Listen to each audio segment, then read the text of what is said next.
Good morning student. आज की class में एंथैल्पी को पढ़ते हैं। Enthalpy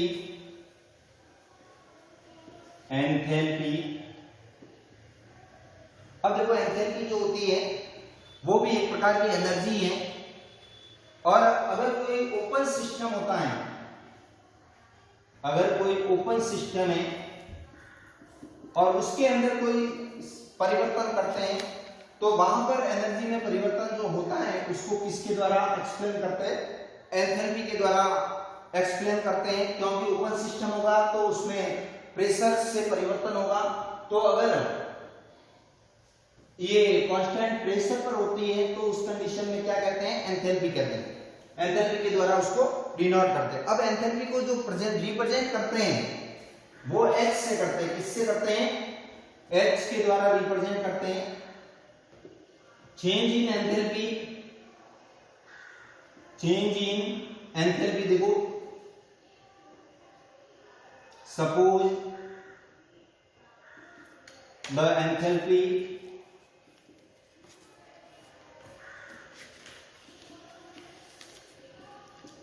of system at state A is equal HA. The enthalpy of system at state B is equal HB. Then change in enthalpy is equal HB minus HA. Del H is equal क्या हो जाएगा? HB minus HA.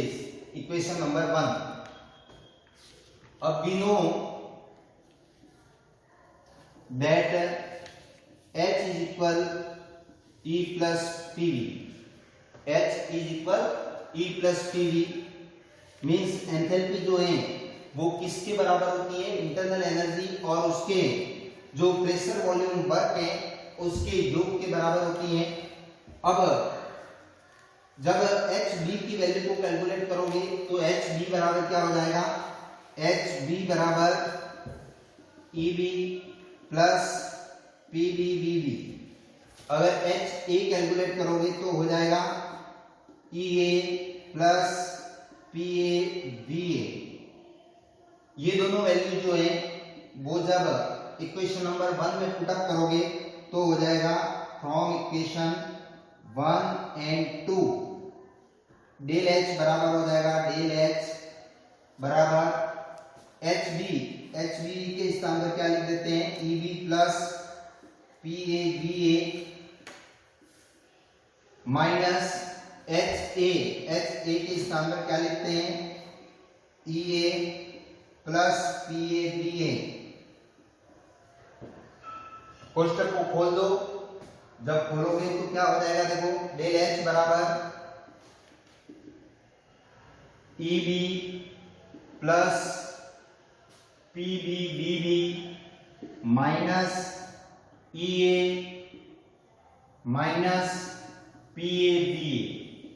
ये हो जाएगा। अब देखो, at constant pressure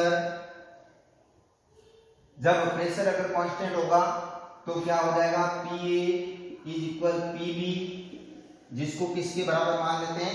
P के बराबर मान लेते हैं। PA और PB की वैल्यू क्या आएगी? सेम आएगी। और ऐसी स्थिति में अपन दोनों को क्या लिख सकते हैं? P लिख सकते हैं। तो यही वैल्यू क्या हो जाएगी? देखो, डेल H बराबर EB minus EA, EB minus EA। फिर ये देखो, यहाँ पर PB और PA दोनों कांस्टेंट है तो इसको क्या लिख सकते हैं? P लिख सकते हैं। तो प्लस PBB माइनस PBA ये हो जाएगा। जब इसको सॉल्व करोगे तो डेल H बराबर EB माइनस EA, इससे जस्ट पहले पढ़ा था अपन ने, क्या है? इंटरनल एनर्जी में परिवर्तन है। डेल E हो जाएगा प्लस यहाँ पर कॉमन क्या आ गया? P, इसको लिख सकते हैं BB माइनस BA। जब सॉल्व करोगे तो डेल H बराबर क्या हो जाएगा? Del E plus P VB minus VA को क्या लिख सकते हैं, डेल V लिख सकते हैं, डेल V। तो डेल H बराबर क्या हो जाएगा, del E plus P del V। इस प्रकार से डेल H की जो वैल्यू है उस डेल H की वैल्यू को क्या कर सकते हैं, कैलकुलेट कर सकते हैं। अब जो डेल H है उस डेल H के द्वारा अपन ये बता सकते हैं कि सिस्टम जो है वो सिस्टम किस टाइप का है, एक्सोथर्मिक प्रोसेस हो रही है उसके अंदर या एंडोथर्मिक प्रोसेस हो रही है। तो वो कैसे बताएंगे, देखो अगर del H is equal positive, पहली कंडीशन है del H is equal positive, means यू कह सकते हैं del H is greater than 0। तो उस कंडीशन में क्या होगा, ये जो प्रोसेस होगी वो कहलाएगी एंडोथर्मिक। कौन सी कहलाएगी, एंडोथर्मिक सिस्टम कहलाएगा वो। दूसरी कंडीशन, यदि del H is equal negative या फिर यू कह सकते हैं del H is less than 0, तो उस कंडीशन में सिस्टम को क्या कहेंगे, एक्सोथर्मिक सिस्टम कहेंगे। तो इस प्रकार से डेल H के द्वारा अपन ये भी बता सकते हैं कि सिस्टम किस प्रकार का है, सिस्टम के अंदर एनर्जी निकल रही है या एनर्जी एब्जॉर्ब हो रही है। अगर एनर्जी एब्जॉर्ब हो रही है तो क्या कहेंगे, एंडोथर्मिक, और अगर एनर्जी निकल रही है तो क्या कहेंगे, एक्सोथर्मिक सिस्टम के नाम से जाना जाएगा। तो इस प्रकार से कांस्टेंट प्रेशर पर अपन एंथैल्पी के द्वारा सिस्टम की एनर्जी को कैलकुलेट करते हैं, एक्सप्लेन करते हैं। Thank you, very very thank you.